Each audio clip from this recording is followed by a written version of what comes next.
Solving Childhood Obesity by Thomas Conti. Childhood obesity is something that's near and dear to me, as it is a huge issue within our country and the world. According to Harvard School of Health study, over the last 3 decades, childhood obesity has tripled in the United States. In fact, the studies also show that 1 in 6 children are obese, and 1 in 3 children are overweight or obese. This is a huge issue. Just to say that 1 in 3 children have some sort of weight issue shows that not enough is being done. They are getting such an unhealthy start to their life, and they can have many problems, including what the CDC says of how they could develop high blood pressure, high cholesterol, type 2 diabetes, breathing problems such as asthma and sleep apnea, and joint problems. This just shows changes need to happen. These are the children of our future. They are getting such an unhealthy start in their life. Now, for my issue, childhood obesity is preventable, but with the right steps taken by schools, parents, and communities, they can create changes to help overcome these issues. The first way to solve the issue is by looking at schools. There are 6,000 waking hours per year. Within schools, children spend 1,000 of those 6,000 hours. By this being said, schools are a huge place in children's lives where they spend a lot of time. While that time is being spent, I believe that health should be extremely important, especially to teach them when they go home how health should be, what types of physical activities they should be doing. Because schools have the influence in what they feed the children, how many minutes of physical activity they allow them to have, along with what they teach. My first way of implementing change is by the food the children eat while they're at school. Right here is an example of the National School Lunch Program, which are guidelines that are given to schools to look at to show exactly what types of foods the children should be eating, and it's separated in stuff like cups and ounces of how much they should be getting. Now, for me, that type of chart is good, but I think there should be much more that needs to be looked at. For one, these meals that are provided in schools should be free. These children, a lot of times, when they pack lunches because the meals aren't free, are not nearly getting enough nutrients within their meal. I believe parents, if the meals are free, it should be a mandatory thing for the children to eat there, that no food enters the school at all, because the food entering the school might not necessarily be healthy. So, if these guidelines are even be followed, why this change even need to be made? Well, my point of looking at it is, children can be picky, and they may choose unhealthy food. So many times in lunches, and this occurred when I went to school, they did have healthy options, but they also had unhealthy options as well. So if we're giving 2 options, the children are most likely to pick the unhealthy option, or let's say you get ice cream, they're just going to eat the ice cream, stuff like that. So my plan and the change I want to make is, yes, follow these guidelines, but have at least 3 meals that can be chosen per lunch that are all healthy. Allow the children to have choice. Now, you may be saying, how can the children necessarily, be okay with eating these meals, and, if they maybe don't have the taste for them? Well, what I want to do is hold a taste test before every school year. Have the kids come, have different healthy meals that taste good, have all the children, have, at least 10 meals they could pick from, and the students can then decide themselves of what the best meals are, and that's what's served at the lunch.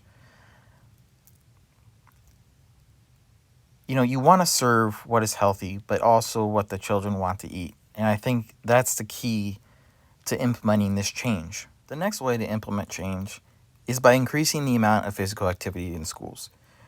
Now, schools have different things like recess and gym class, stuff like that they do provide for the children, but that often isn't necessarily a huge part of the day. It's limited time. Gym class could be 1 or 2 times a week, if that.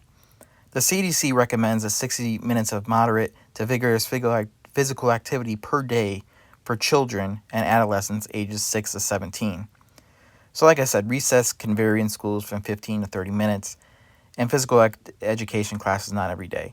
Now, I'm not saying that you make physical education every single day for the students. I think physical education is great, but there's also a place for it. It's a place of learning about different sports, learning how to play with each other, and it's a great thing that you don't want to have every day, but definitely, maybe 2 or 3 times a week. Recess is every day, and this is the time where children can go outside or play within the gym and spend quality time.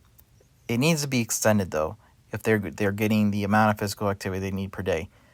Now, I'm not saying you give them all 60 minutes at once, but you could split it up, maybe 3 different 20-minute segments or even 2 30-minute segments as well. Now, the one interview I did for my research was from Mike Winkler. He is a strength and conditioning coach at Archbishop Hoban High School. And what he says with all this about childhood obesity and how to prevent it is to be more active. The best thing to do at a young age is to go out and get involved in physical activity.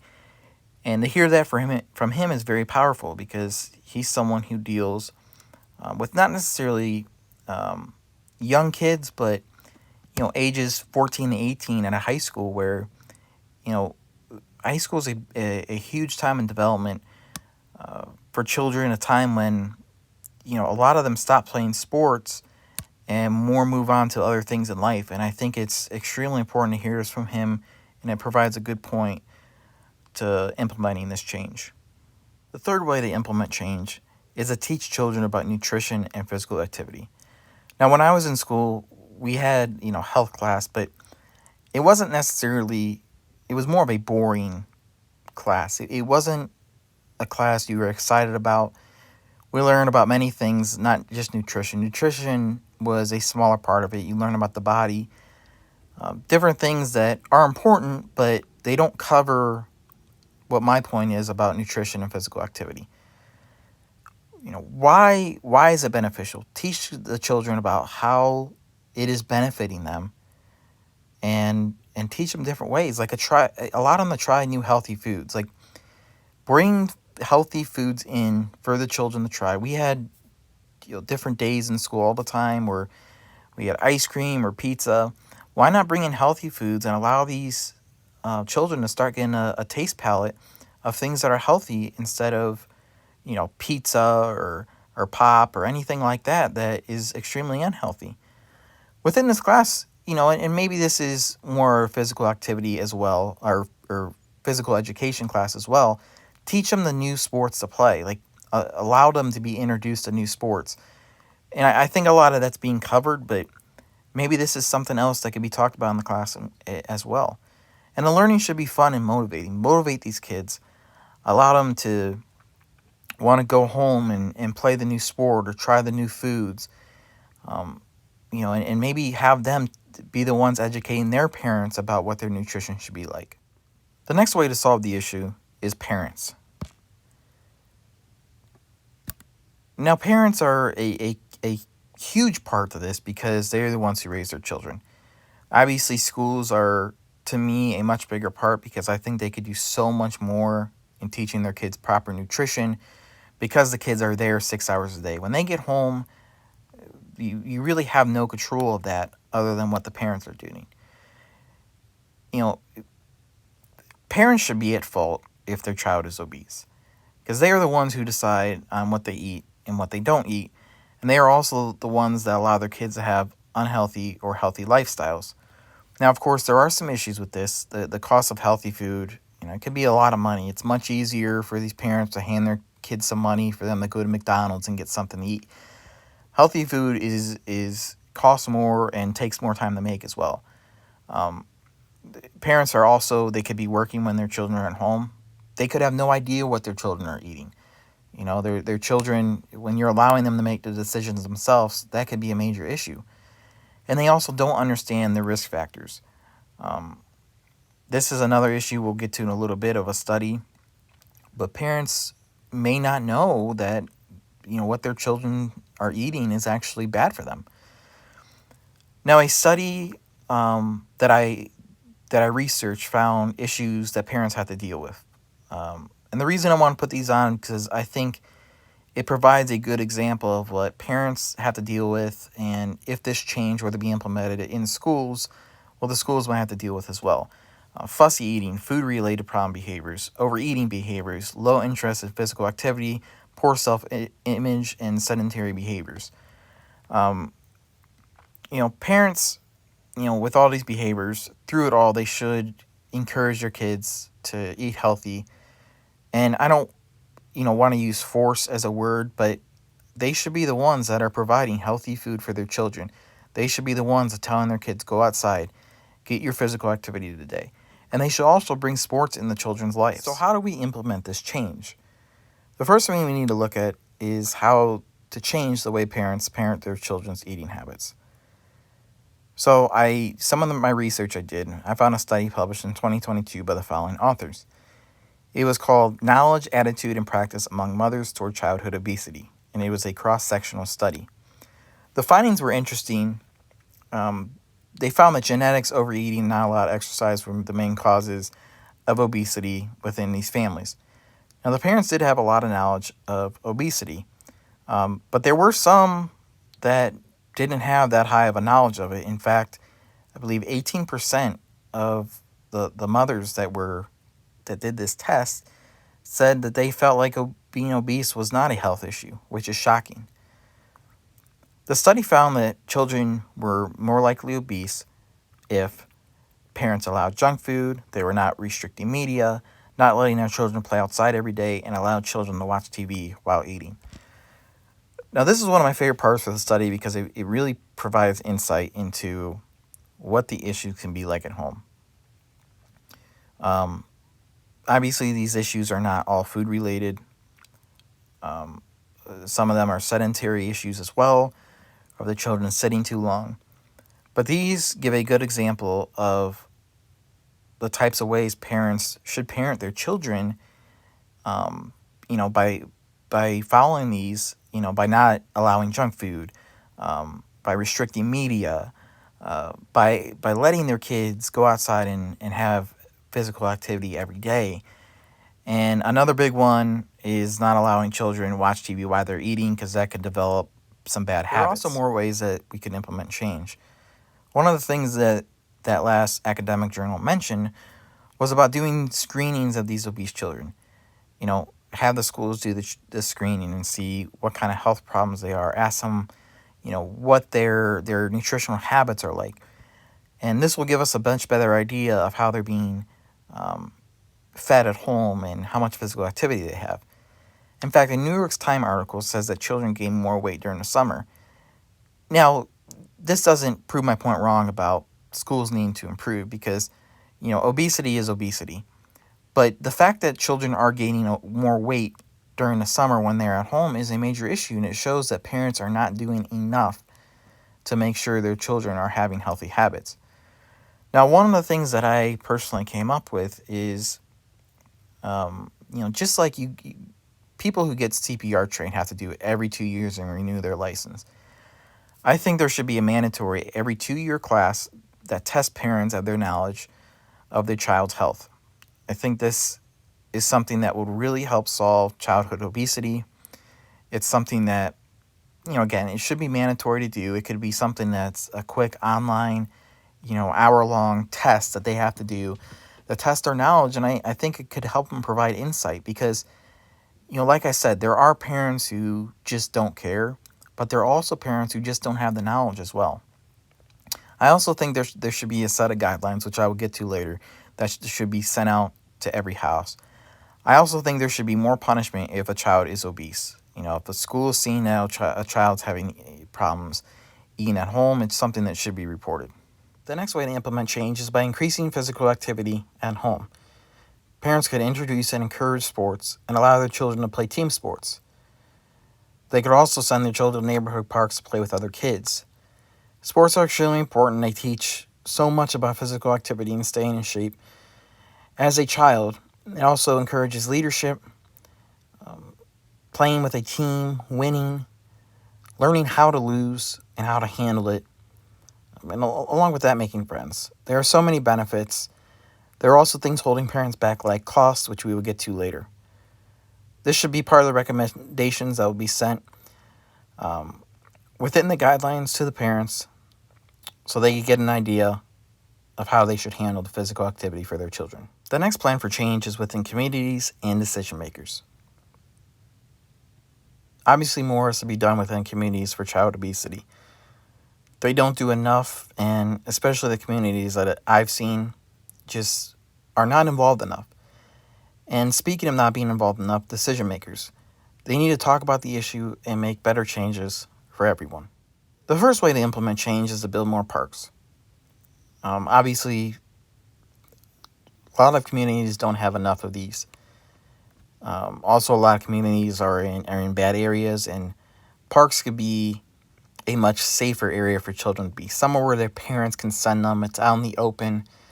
There could be other moms there watching their children play. It's just a much safer environment. And it's important because it influences the children to play with each other, do different things that involve physical activity. It also, these communities need to influence better health. There's so many times you see billboards for fast food, and you would want to see them advertise health instead. Not that that's going to make the child say, "Oh, I want to go get healthy food," but just driving down the highway and seeing a sign for McDonald's could influence the kid to say, "Hey, I want some McDonald's," and then the parents go and get that for their child. I also think it's important for these communities to have different get-togethers that introduce sports. Field days for the neighborhood kids, or something that just gets them started at a young age within sports.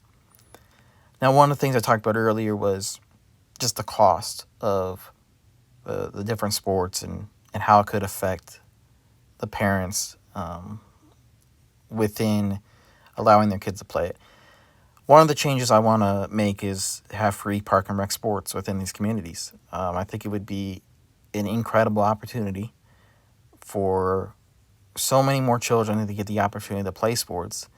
And, even if it's something that, okay, they get to high school and they stop playing sports, for the high school, at least they have it ingrained in them, like, oh, let me go to the field after school and play football with some friends, or go to the basketball court or something. It just, the start is so important for these children. The next way to implement change is from the decision makers. There just isn't being enough done. I've read releases from the CDC for better nutrition, water, or physical activity.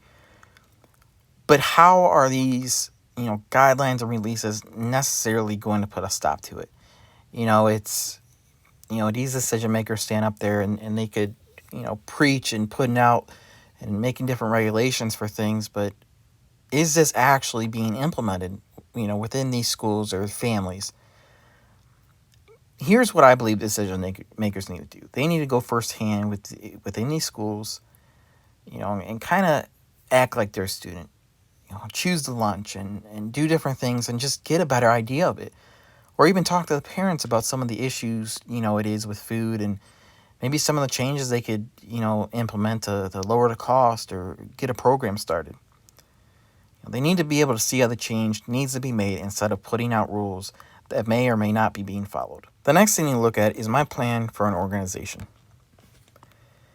I want to be able to develop an organization that can make these changes. I will start by making a sheet of guidelines that will be created by the health professionals, dietitians, and exercise scientists. I want the guidelines to be sent out to every school and every home. And what this will do is, again, this won't enforce anything to be followed, but it will give an idea of what needs to be changed. We will also implement checks in schools and homes. Now, these checks will be done just to show, just to provide insight of what's going on within these schools. Okay, are these guidelines being followed? What changes need to be made to the guidelines if they're not being followed or if they're hard, just to get some input on the situation.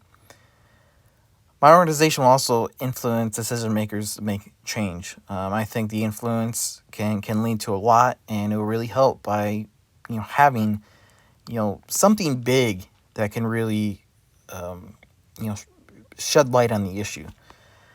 We also set up fundraisers that can help out poor families and get them the healthy food they need. And again, not just food, but healthy food. Um, and not necessarily families who don't have the money to get food, but maybe don't have the money to get healthy food.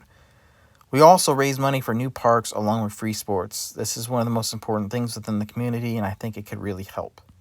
Childhood obesity is a major issue that is affecting so many children from a healthy life. Different steps need to be taken to solve it. And the thing that makes me so mad is, just by a little research, I was able to find so many steps that I would believe that would work. They're out there, but there's not a lot done. There's not a lot being done about it. Starting with schools, having better nutritious lunches with options. Give the children options, healthy options that they can decide, and maybe have a taste test at the beginning of the year where they can decide on what foods they like the best that will be served at these lunches. Longer periods of physical activity. 3 separate 20 minutes periods or 2 30-minute periods. Have these children get to the CDC recommendation of 60 minutes. Also teach the children about nutrition and physical activity. Not just about health, but about their nutrition and how they can be physically active. Introduce them to sports. Maybe it's something that's done in the PE class. That's fine. But also allow them to taste food. Enjoy healthy food that they can learn to like. For the parents, just like do a 2-year class to train them on their children's health. Something like CPR training where it's renewed every 2 years. Have it mandatory for these parents to learn and see what they need to do differently for their children. Also do check-ins if their child's obese. That could be something that if the school feels like the child is getting overweight, have an organization like mine do a check-in and see what's going on. Also, screenings for the children are extremely important because they can provide different details on the children's health, why they're obese or not obese, how much physical activity they're getting. And I believe that could really solve the issue. For the communities, build more parks, allow these children to have an area to play. Influence better health, putting up, instead of the bad, unhealthy advertisement, put up healthy advertisements, influence that health to the community. And have free park and rec sports. It should be something that should be encouraged. There's plenty of advertisements you can get out there, that they could wear on their hats to play for free. It's not that hard. And for decision makers, they need to be there firsthand. They need to go in these schools, go in these households. They also need to influence change that will actually change. I think this is really important. Now, what I finally say is the change can be made. These children's lives are so important. They are the children of our future. And it is important not only for me, but for them to be healthy and have healthy lives.